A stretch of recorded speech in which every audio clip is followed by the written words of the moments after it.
I am extremely thankful for being in front of all of you. और मैं बहुत ही ज्यादा धन्यवादी हूँ आप सबों के मध्य में उपस्थित होकर के। God has been so good to me. I'm not worthy, but God has been tremendously blessed during this season. और मैं इस बात के योग्य नहीं हूँ, परंतु परमेश्वर मेरे प्रति बहुत ही भला रहा है और इन बीते दिनों में मैंने बहुत ही ज्यादा परमेश्वर की आशीषों को प्राप्त किया है। We were listening about discipleship, और हम शिष्यता के विषय में सुन रहे थे। and the culmination of being a disciple is to build the church.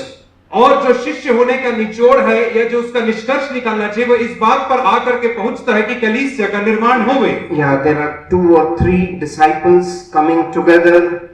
There is a bond, there is a fellowship. That's how church is formed. और जहाँ पे 2 या 3 शिष्य आकर के एकत्र होते हैं, वहीं से हम देखते हैं कि कलीसिया का निर्माण होना आरंभ हो जाता है। I want to tell something which the Lord has been doing in our midst in Pune. I want to share some things about how the Lord built His church. और मैं आपको उन बातों को बताना चाहूंगा जिन कार्यों को परमेश्वर ने हमारे मध्य में पुणे शहर में और पुणे की कलीसिया में किया और किस रीति से परमेश्वर उस जगह में अपनी कलीसिया का निर्माण कर रहा है। I want you to turn to Judges chapter 13. और मैं आपसे आग्रह करूंगा कि आप सब निकाल लीजिए न्यायियों की पुस्तक और उसका 13वां अध्याय। This is the story about Manoah, who is the father of Samson and his wife. और यह मानोह की कहानी और उसकी पत्नी की कहानी है जो सिमसोन के पिता और माता थे। There we read in chapter 13 verse 3. और 13वां अध्याय के 3 वचन में हम पढ़ते हैं, The angel of the Lord, verse 3, the angel of the Lord appeared to woman and said to her, Behold, now you are barren and you have borne no children, but you shall conceive and give birth to a son. यहोवा के दूत ने दर्शन देकर कहा, सुन, बांझ होने के कारण तेरा बच्चा नहीं, परंतु अब तू गर्भवती होगी और तेरा बेटा होगा। And after telling this, see what the instruction is given to that mother of Samson. और ऐसा कहने के बाद आप इस बात को देखिए कि वह कैसे निर्देश थे जिसे सिमसोन की मां को दिए गए थे। Read verse 4 carefully. और 4 वचन को आप बड़े ही ध्यान से पढ़ें। It says, Now therefore be careful not to drink wine or strong drink, nor eat any unclean thing. इसलिए अब सावधान रहे कि ना तो तू दाख मधु या किसी भांति की मदिरा पिए और ना कोई अशुद्ध वस्तु खाए। What came to our heart when we were thinking about the church in Pune was, और जब हम पुणे की कलीसिया के विषय में विचार कर रहे थे तो हमारे हृदय में कौन सी बात आई? it was like that newborn child which is going to be conceived. We were hearing how a burden comes into somebody's heart, and it is like a baby being born 9 months in the womb of a mother. और ये ठीक वैसे ही है जैसे हम कल सुन रहे थे, आपके हृदय में एक बोझ का उत्पन्न होना, और ठीक ये वैसा ही होता है जैसा एक माता के गर्भ में एक बच्चे का गर्भ धारण होना और उसके बाद उसका जन्म होना। For many years this woman was without child and she longed for a child to come.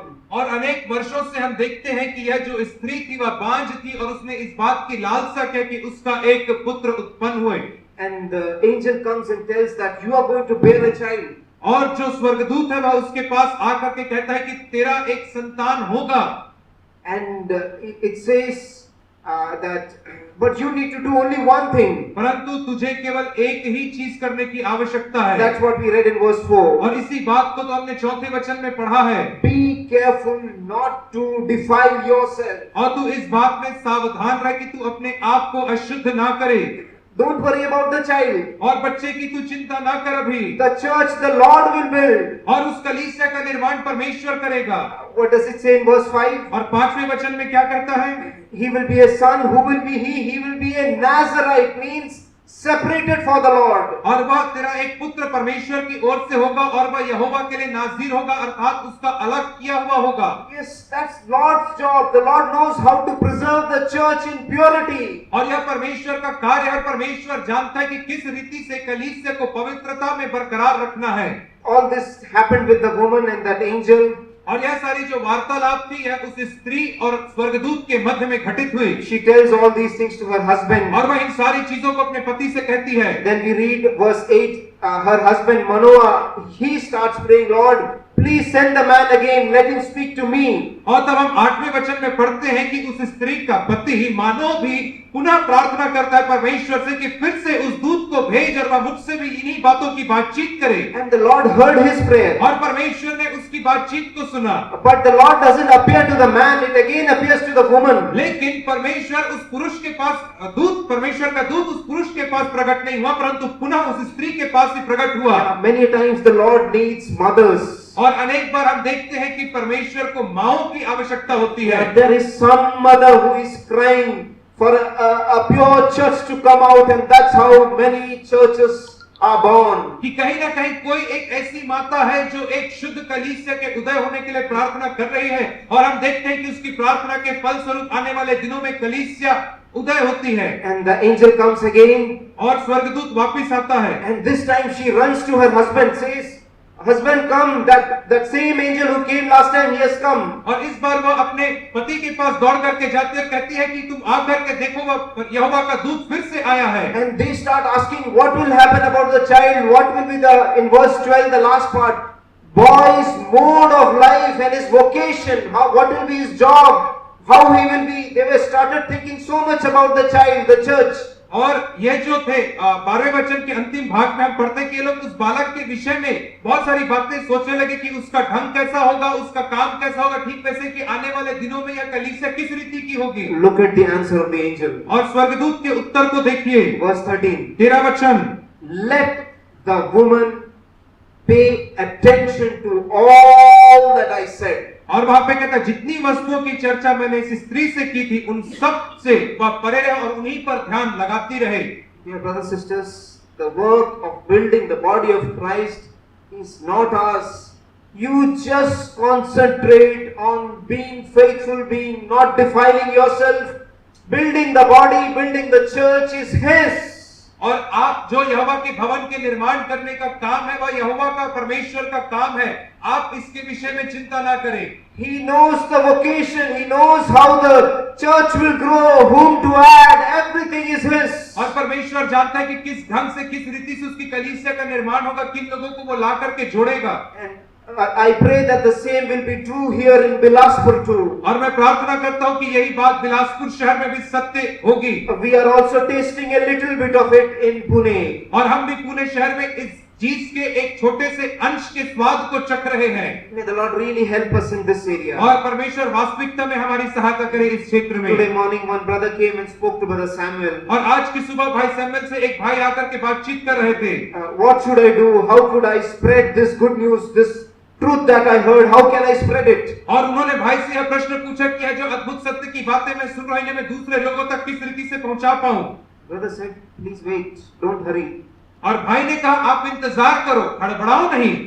God knows how to do His work. परमेश्वर जानता है कि अपने काम को वो किस रीति से करेगा।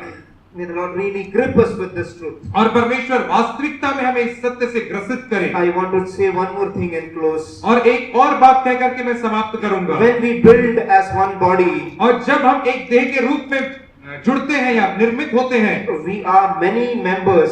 तो हम बहुत सारे अलग अलग सदस्य होते हैं। We read in 1 Corinthians chapter 12. पहला कुरिन्थी 12 अध्याय में हम पढ़ते हैं In verse 12 onwards. और उसके 12वें वचन से आगे It says, even as the body is one, yet has many members.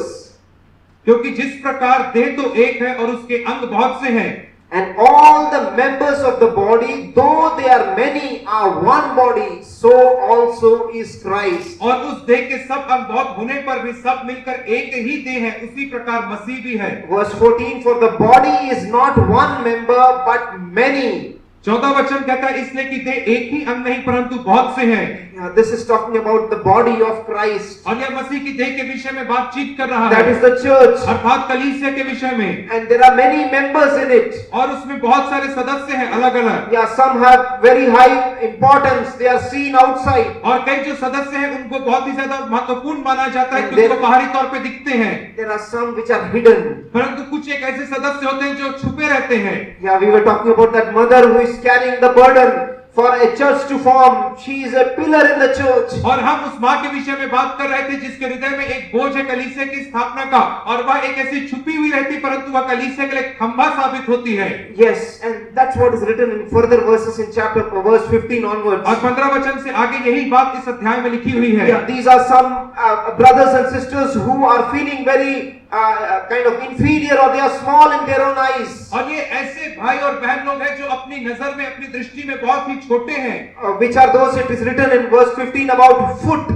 और 15 वचन में जहाँ पे पांव के विषय में कहा गया Verse है, 16 about ear. और 16 वचन में कान के विषय में लिखा है, And 17 it talks of eye. और 17 वचन में आंख के विषय में कहा है। Foot, ear and eye.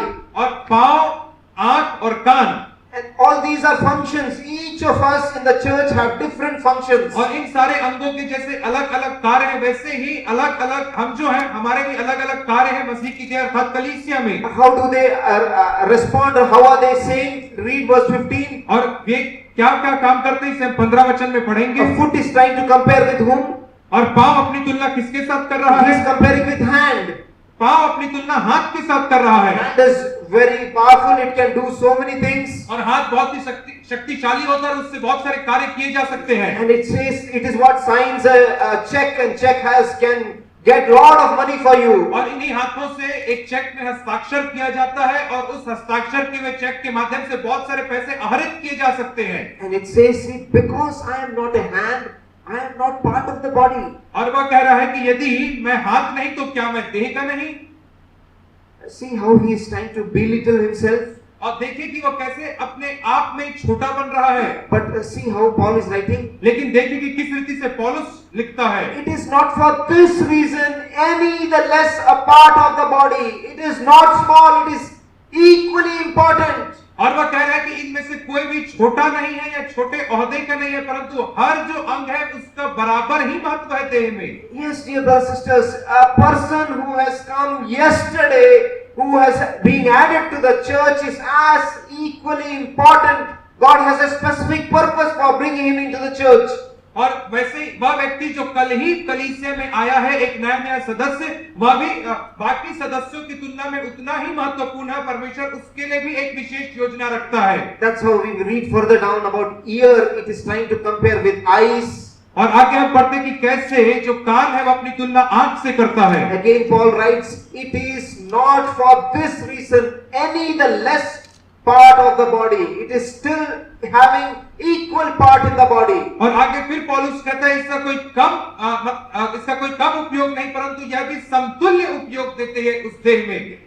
This is one set of brothers and sisters. और यह एक प्रकार के भाई और बहन होते हैं। Then there is another set of brothers और and तब sisters. एक और प्रकार के भाई और बहन आते हैं। We read in verse 21. और 21 वचन में जिनके विषय में हम पढ़ते हैं, They think they are little superior. और जो सोचते हैं कि हम दूसरों से थोड़े बढ़कर हैं या ऊंचे हैं। How do they speak? और वे किस रीति से बातचीत करते हैं? Verse 21, 21 वचन में the last part. अंतिम भाग, This is I talking to the head. और यहाँ पे आंख जो है वो सिर से बात कर रही है। Sorry, I is talking to the hand. और आंख जो है वो हाथ से बातचीत कर रही And है। second, head to the feet. और जो सिर है वो पांव से बात कर रहा है। What do they say? और ये एक दूसरे से क्या कह रहे हैं? I have no need of you. मुझे तेरी आवश्यकता नहीं है। Do we think somebody who has come recently is not important? I don't need him. और क्या हम ऐसा सोचते हैं कि जो हाल ही में कलीसिया में आया है उसकी हमें आवश्यकता नहीं है या वह महत्वपूर्ण नहीं है? Somebody who is not very active, who doesn't come to the pulpit here and sitting in the last bench, he is not needed by me.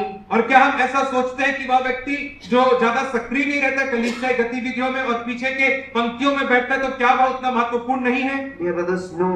Each have specific function and the Lord adds them and they are required. I need my brothers and sisters. I cannot use this statement. और प्रिय भाइयों और बहनों, हर एक का एक विशेष उद्देश्य, हर एक को विशेष उद्देश्य से परमेश्वर ने यहाँ लाया है और हमें हर किसी की आवश्यकता है। And finally, he continues and reads in verse 25. और अंततः 25 वचन में इस रीति से वह निष्कर्ष निकालता है। All this is in so and so fashion, so that there should be no division in the body, but that the members should have the same care for one another. और इन सारे अंगों को इस रीति से देह में इसलिए रखा गया है ताकि देह में फूट ना पड़े, परंतु अंग एक दूसरे की बराबर चिंता करें।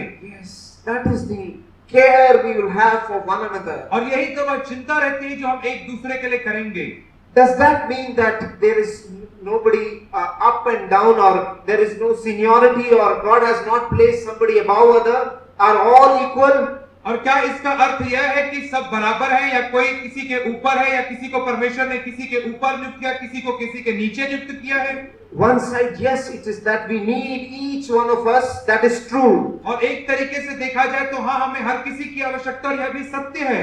But at the same time, God has appointed in His church a gradation.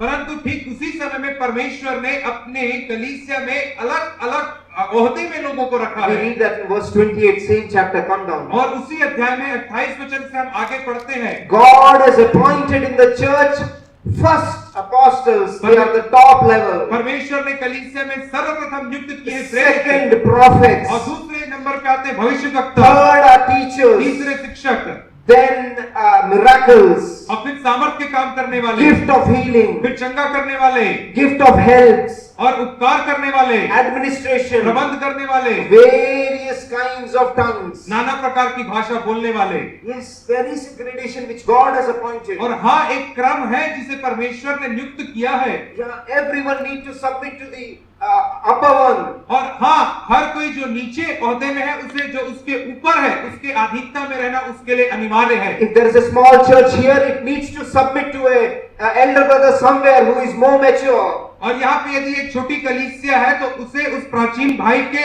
अधीनता में रहना अनिवार्य है। Yes, at this we spoke about being equal, all are required. At the same time, there is honor, submission which is needed. और हमने एक बात की कि हर एक जन जो देह में है उसको बराबर ओहदा और दर्जा दिया जाता है, परंतु उसी समय एक बात यह भी है कि हर एक लोगों को जो उनके ऊपर अधिकार ठहराए गए कलीसिया में, उसके अधीनता में भी रहना है। Yeah, I want to request all those who have come here and hearing God's word that they may respond to this in the same way. और मैं हर एक लोगों को जो यहाँ पे परमेश्वर का वचन सुनने के लिए आए हैं, मैं उनसे आग्रह करूंगा कि वे ऐसा ही प्रत्युत्तर देंगे। That they may submit to somebody who is elder, who is godly.